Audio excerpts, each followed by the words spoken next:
The reason why so many men are depressed, right? And people might get mad at me for saying this. Depression a lot of times is a byproduct of your inadequacies and you being incompetent, right? As a man, you're put on earth to go out and create something, okay? A man's legacy and name is typically tied to what he did while he was alive, right? And when you get a birthday and you get a death day, and in between on your tombstone there's that dash. What the hell did you do during that dash? Did you create a name for yourself, or is no one going to remember you? And the reality is, most of you are going to die. Nobody's going to give a fuck who you are. But what I'm going to say is, can you die today and be happy with what you've created? Will people remember you? Will people respect you? Will people say good things about you when you die? And the reality is, for most of you guys watching right now, the answer is probably no. Well, we need to turn that into a yes, okay? And when I tell people that, then that's when they snap back into reality and say, damn, I really haven't accomplished anything. And what people don't get is that as a man, right, your whole value comes from creating something. So if you don't create anything, a byproduct of that is, I'm sad, I'm depressed, I don't know where I am in life. That's because reality is smacking you in the face with sadness, telling you you're inadequate. Go out there and do something. What the hell are you doing here? Whacking off to porn. What the hell are you doing over here? Eating yourself into depression. What the hell are you doing over here? Playing video games all day. You're not doing anything, which is why you feel sad. You feel sad because you haven't created anything. The whole world that we're in nowadays, all these inventions, etc., it was created by men to overcome being sad. You must create something as a man to be happy. Women don't have to worry about that. Women, their pleasure comes from creating a family, right? But they're not going to want to create a family with you if you're a loser. That's just not how it goes. So a lot of times when guys are sad, it's not because I'm depressed or I'm sad, I have this mental disorder. No, you're a fucking bitch. That's what it comes down to. But we don't want to tell people this in the West. We want to make them feel better, consolidate. Oh, go to therapy, blah, blah, blah, blah. You know what? You want some therapy? Go to the fucking gym, okay? Make some goddamn money. Become more attractive. Take care of yourself. I promise you're going to feel a lot better than sitting here on a fucking couch with some loser. Tell me about your problems. Well, I don't know. I feel like this. But shut the fuck up. You feel that way because it's a byproduct of you being a loser. It's your masculinity reminding you, what are you doing? Are we going to have, is this dash going to be something? Are people going to be able to respect us at our funeral? Are people going to speak about us? Is anyone going to give a fuck if I die? And the reality is, for most people watching this, no one will give a fuck if you die. So you need to make it where people will care and they will have something good to say about you, and you create some kind of impact. Can you die tomorrow and be happy? And for most people, that's a no. Yeah. You need to make it a yes. Damn, that was deep, low key. Jeez,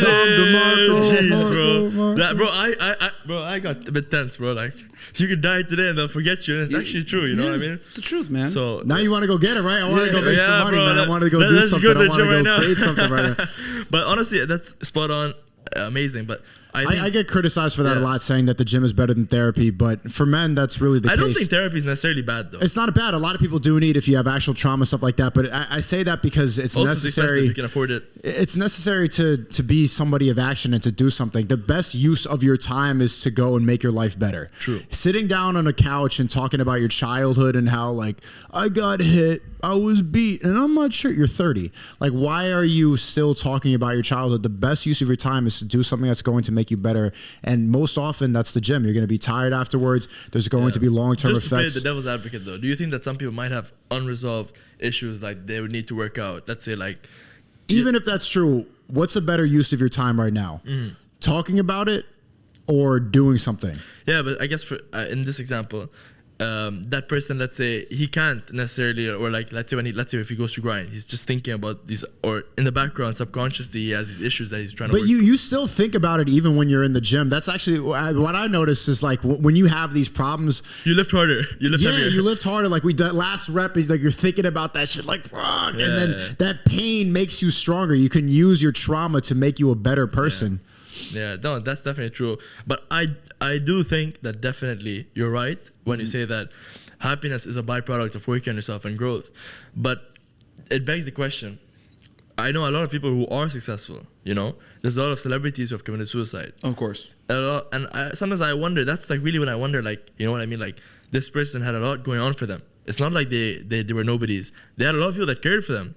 Sometimes I think about, like, those guys. What about them? Like, they worked on themselves. They achieved a lot. A lot of them became wealthy when they were young.